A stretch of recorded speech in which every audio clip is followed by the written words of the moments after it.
Bismillahirrahmanirrahim. Alhamdulillahi rabbil alamin. Wassalatu wassalamu ala nabiyyina Muhammad wa ala alihi wa sahbihi wa sallam. Amma ba'd. Inshallah në radhë do t'i lexojmë fatvat e ulemave për çështjet që kanë të bëjnë me agjerimin dhe si vepron ai i cili e pull gruan e tina apo lun me to e kështu me radhë. Fatvaja e parë është fatvaja që ka drejtuar ose pyetja që ka drejtuar Sheikh Ibn Bazit, e ka thonë pyetsi nëse njeriu e puth gruan e tina gjatë Ramazanit apo lun me ta, bën para loj, atëra prishet agjerimi i tij apo jo. Tash u përgjigj ka thonë që me puth gruan apo me lut me ta apo me ofru grus. Në arabisht e thonë mubashara, është me ofru grus. Mirë po, pa marrëdhënie direkte, intime me gruan. Thot, përderisa njeriu është agjerueshëm dhe vepron këto, thot kjo është e lejuar, gjitha këtu janë të lejuar pra dhe me puth gruan, edhe me lut me ta, po edhe me ofru asaj aq shumë sa që gati sa nuk bën marrëdhënie. Mirë po thot, ai që është ndaluar është vetëm me pas marrëdhënie seksuale me ta. Thot nuk ka kurfar pengesë dhe kjo është e lejuar. Për arsye sot pejgamberi sallallahu alaihi wasallam e ka puth gruan e tina edhe ju ka ofru grave tina duke qenë agjerueshëm. Mirë po thot nëse njeriu friksohet se për t'i ofruar grus edhe puth ato mundet me ran haram. Pra ka thot jepshën e fortë edhe mundet me ran haram, pra mundet me prish agjerimin, atëherë thot është mirë që në këtë rast mi u largu kësaj edhe është me kruh. Është e papëlqyeshme për ta që me vepru këtë mënyrë. Thot nëse lun me gruan e tina edhe ejakulon sperm, atëherë ka obligim me bë vetëm kaza ditë që e ka prish. Pra nuk ka kefaret. S'ka shpagim të madh, qysh është para atij i cili flan me gruan e tina. Atë kjo është mendimi i shumicës dietarëve. Pra xhumhuri, pjesës zërmuese dietare. Kurse sa i përket thot me dhiut, i cili është sekrecion tjetër, pra që dallon prej spermës, thot kjo nuk e prish agjerimin sipas mendimit të masa dietar. Për arsye se thot në origjinë ose në parim me dhiu, pra nuk e prish agjerimin. Parim nuk e prish agjerimin, thot edhe është vështirë që njeriu më ruhet prej medhiut. Po kur t'i afrohet gruas edhe puth ato apo lun me to, është do thot nuk ka kontrollin e njeriu edhe medhiu del pa dëshirën e tij. Por nuk mundet me kontroll. Kështu që sipas mendimit më saktë të dietarëve medhiu nuk e prish thot agjerimin. Kurse në pyetjen në ngjashme me këto, Sheikh Ibn Bazi u përgjigj dhe ka thonë nuk ka kurfar të keqe që burri me puth gruan e tina duke qenë agjerueshëm. Pra s'ka kurfar pengesë në këtë, edhe nuk ka kefaret. Por arsye se thot vetë pejgamberi sallallahu alaihi wasallam ka vepruar këto. Mirë po thot nëse njeriu e ka jepshën e fortë edhe friksohet që nëse e puth gruan e tina mundet me ra në atë që nuk është e pëlqyeshme, pra me bë marrëdhënie intime, atëherë thotë kjo është me kruh për ta, është e papëlqyeshme. Për arsye se pejgamberi sallallahu alaihi wasallam ka thënë da' ma yuribuk ila ma la yuribuk. Le ato për cilën dyshon, ki dyshime edhe merr ato që nuk dyshon. Po ti e ke më sigurt që sidomos nëse njeriu ka jepshën e fortë, ka më sigurt që mos më ofro gruas tina. Atëherë thot më mirë është me nejt larg, me qëndru larg, edhe mos me puth gruan e tina apo me flajt me to. Ose Sheh Xhibrini e kanë pyetje ngjashme me këto, Allah është përgjigj ka thonë që dietarët e kësaj mesele kanë mospajtime. Mirë po thotë është pohu prej Aishës radhiyallahu anha, të ka thënë kana nabiu sallallahu alaihi wasallam yuqabbilu wa huwa sa'im, walakinahu amlakakum li irbihi. Thot pejgamberi sallallahu alaihi wasallam i ka puth gratë e tina duke qenë agjerueshëm. Mirë po thot ai e ka pas në posedim, e ka mbajt atë veten e tina, nefsën e tina. Prandaj thot nëse njeriu e den që sa herë që i afrohet gruas tina edhe puth ato mundet, do thot me nxit epshën, edhe pastaj nuk mundet me mbajt veten në kontroll, edhe pastaj kalon në marrëdhënie seksuale, atëherë thotë kjo në këtë rast nuk i lejohet atina me pull gruan e tij. Për këtë arsye thotë është transmetuar se pejgamberi sallallahu alaihi wasallam ja ka lehtësuar plakut me pull gruan e tij, kurse një triu ja ka ndalë. Por ashtu se thotë ka dallim të madh mes plakut edhe triu sa i përket fuqisë apo dobësisë të epshit. Pra plaku ka më lehtë me kontrollu veten e tij, me mbaj veten e tij në kontroll, kurse i riu thotë e ka më vështirë.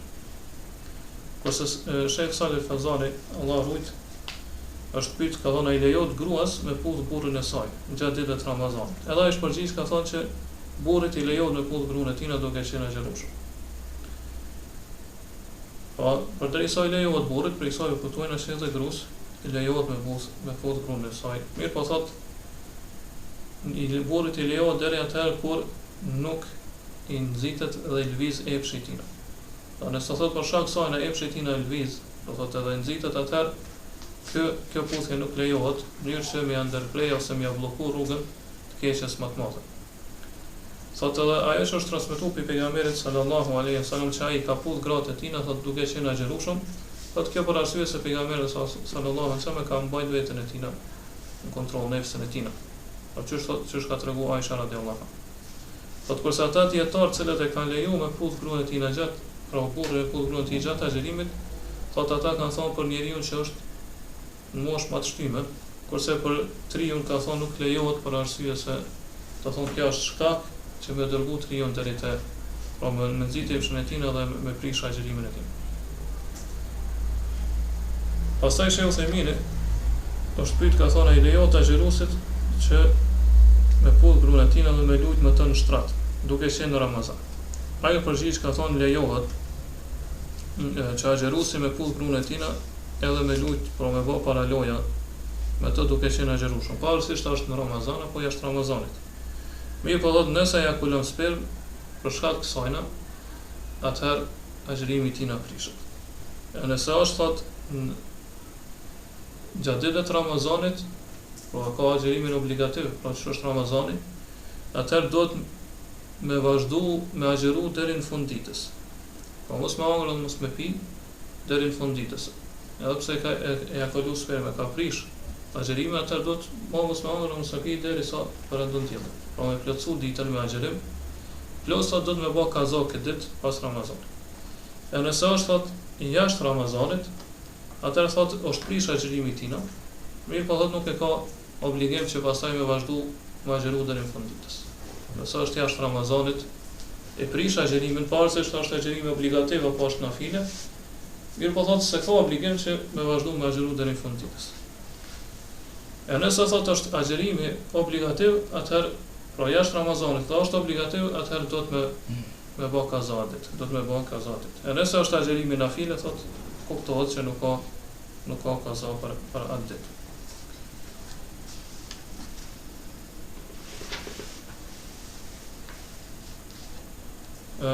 Këtë çështje i tregon mendimet e dietarëve rreth kësaj çështje. Dietari i njohur Abdullah ibn Abdurrahman e Babotain, Allahu mëshiroft, kur është pyet ka thonë ai i cili pull gruan e tij apo e prek edhe pastaj ejakulon sperm apo medhi, si është puna e tij. Thotë ai është e njohur në mëdhëbin e Imam Ahmedit që ai i cili vepron kështu, do thotë qëllimi është ai i cili lun me gruan e tij dhe ejakulon medhi, thotë që ai e prish apo meni, pra sperma e prish agjërimin. Po kjo është një mendim i dietarëve, që kemi sqaruar më herët. Sa ai i cili ejakulon medhi, ai e prish agjërimin. Thotë edhe këtë mendim e ka pasur Imam Maliku, thotë gjithashtu të njëjtë mendim e ka përgjellë edhe Sheikh Taqiyuddini. Me vërtet Sheikh Taqiyuddini thotë ka zgjedhur mendimin që ai nuk e prish agjërimin, pra nëse ejakulon medhi.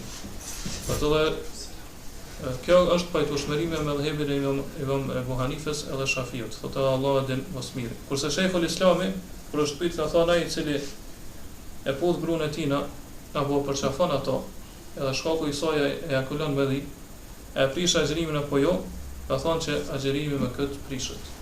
Pra Sheikhul Islami ka pas mendimin që agjërimi prishet nëse njeriu shkaku i saj ejakulon medhi.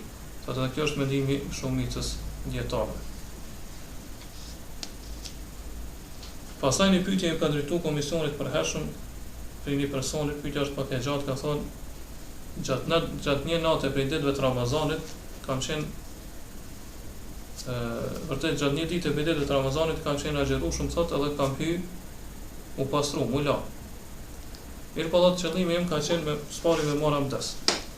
Thotë edhe pasi që kam urinu, thotë në fund të urinimit, thotë kam dash që me zbraz pra urinën gjithën, edhe jam shtrëngu, thotë, mënyrë që me urinu kretat, me nxjerr kretat urinën, thotë edhe shkaku i kësaj ka dalë një sekresion, një lëngë i cili do thotë është i përngjan shumë spermës. Thotë mirë po, pra është i bardhë edhe i përngjan spermës shumë. Thotë mirë po, kjo nuk ka dalë, ky lëngë apo ky sekresion nuk ka dalë me epsh. Pra thotë po du me ditë se e kumplish agjerimin apo jo. Thotë unë kam vazhduar agjerimin edhe pse ka dalë ky sekresion deri pas perëndimit i diellit. Po ta ndikon kë lloj sekresioni në prishjen e agjerimit apo jo, dhe a ka obligim që me marr gusl prej tij apo jo. Po thotë nëse ma ka prish agjerimin, e ka obligim me bë kaza ditë. E kështu me radhë, atë në fund thotë është se unë atë ditë nuk e kam bë kaza derisa më ka zonë Ramazanit tjetër. Ata në përgjigj ka thonë dalja e ujit që është i rrshitshëm edhe i trash, do thotë pas urinës, thotë pa epsh, kjo nuk është meni, pra nuk është sperm. Mirë po kjo thotë e ka kë sekrecion e ka në vadi. Thotë edhe përderisa është kështu, atëherë kjo nuk e prish agjerimin. Thotë kjo nuk e prish agjerimin edhe nuk e bën obligim pra guslin. Mirë po thotë, ajo që është obligim pas daljes së sekrecionit është që njeriu mu pastru, sikur që pastrohet pas urinimit, edhe me marr abdes. Ato përderisa ti thotë nuk e ke prish agjerimin apo nuk e ke bën jetë me prish agjerimin deri sa ka perëndu dielli, atëherë thotë agjerimi është i sakt, edhe ti thotë nuk e ke obligim me bë kazalit. Po për këtyre pyetjeve po kuptojnë që përveç urinës janë edhe 3 lloje tjera sekrecionit që dalin prej urrave, po edhe pirave gjithashtu. Është sperma, e cila e prish agjerimin, është medhiu, i cili ka xilame zjetare e prish agjerimin apo jo, mirë po kemi thënë mendimi më saktë që nuk e prish, që është sa shemi në bazë, edhe është kjo që del pas urinimit. Pra sekrecion i rrshitshëm, ngjyrë bardhë dhe i trash, i përngjan shumë spermës, mirë po del gjithmonë pas urinimit edhe pa epsh. E kjo është vadi, edhe kjo nuk e prish agjerimin.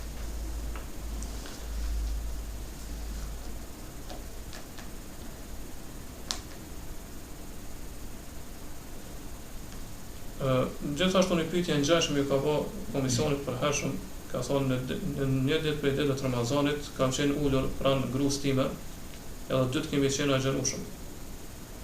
Thotë edhe unë kam fillu me lujt me to, do me baj gare me lujt me to, me po paraloja kështu me radhë. Thotë pasi që jam largu prej gruas time kam pa që në rroba time ka pas diçka lagështi, pra që ka dalë prej organit tim gjenital. Edhe kjo ka ndodhur më shumë se një herë. Ata janë përgjigj kanë thonë që nëse është rasti ashtu që është për përshmundi, atëherë ti nuk e ke obligim me bë kaza ditë, as me bë kefat. Thotë për arsye se kështu qëndron në parim. Edhe thot në Islam është që parimi do të më mbështet edhe do të më mbajt parimin. Përderisa thot nuk ka diçka që pohon se medhiu, pra kjo lagështia që vjen pas lojës me gruas e prish agjerimin, atëherë thot edhe ne themi që ti nuk e ke obligim me bë kaza, e as me marr gusl pas kësaj, sidomos thot nuk e ke obligim gjithashtu as kafaret me bë. Edhe në fund, pra është pyetja që ka drejtuar shej me bazë thot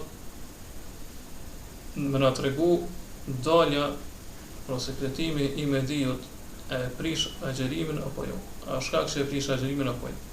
Dhe ai ka thonë që kjo nuk e prish agjerimin sipas mendimit më të saktë të dietarëve.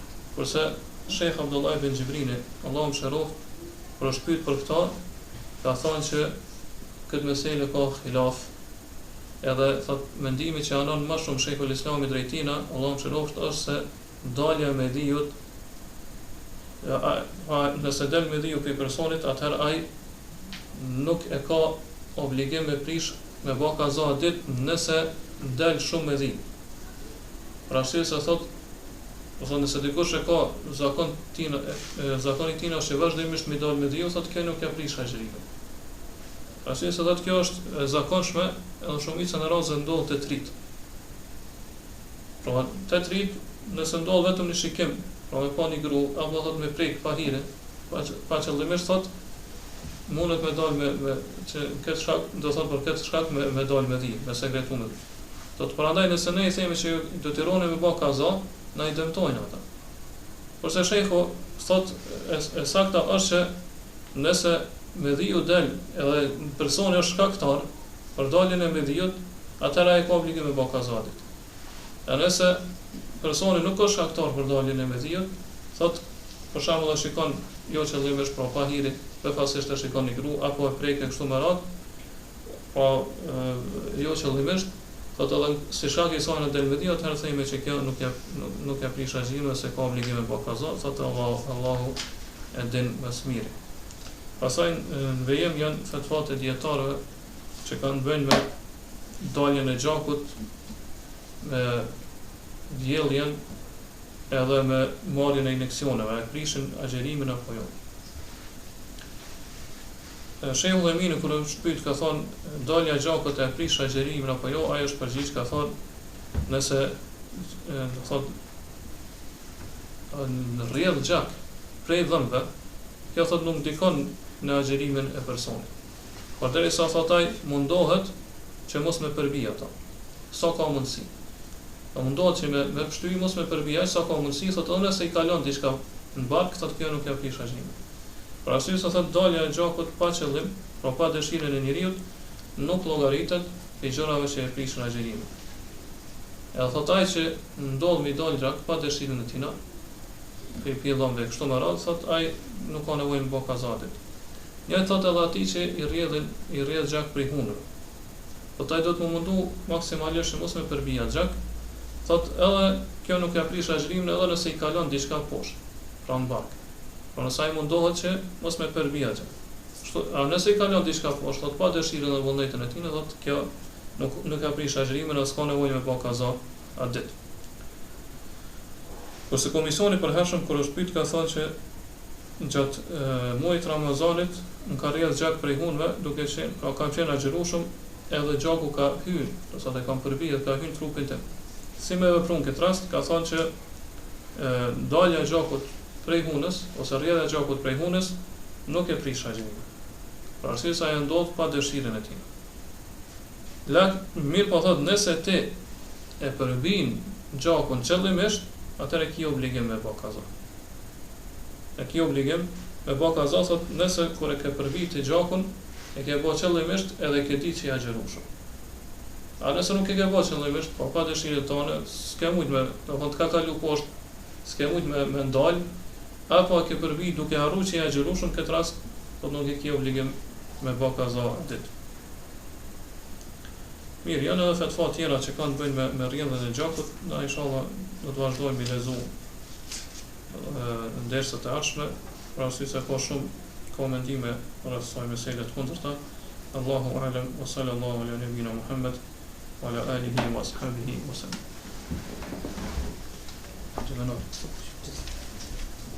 Sekur ndia që shpoja në datën e Abdesin hoxha ish për shembull me kërkullon.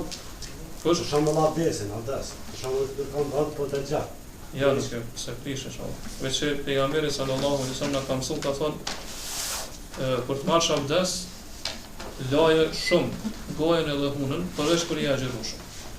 Po kur i agjerushëm nuk do të me tepru në pastrimin e gojës së hunës. Gjatë abdes. Do thonë veç është to ujin gojën dhe hunë edhe nxjerr. Jo me tepru, do me shpërlar, me bë gargare kështu. Po ja po. Ti stash abdes, stash isha precizat më është mundohet të të first po më volan. Vant me çesën e gjatë. Mos i fërkon. Kur ja xherushëm mos i fërkon me fat. Ja xherushëm, ja vesh, më lek shtet. Ti për abdes po pyet. Po të Ja, abdes. nuk e prish, inshallah. Lejohet me mbrojtja e mjeteve kontraceptive apo nëse Në varet për çfarë përdoret. Do në mas pari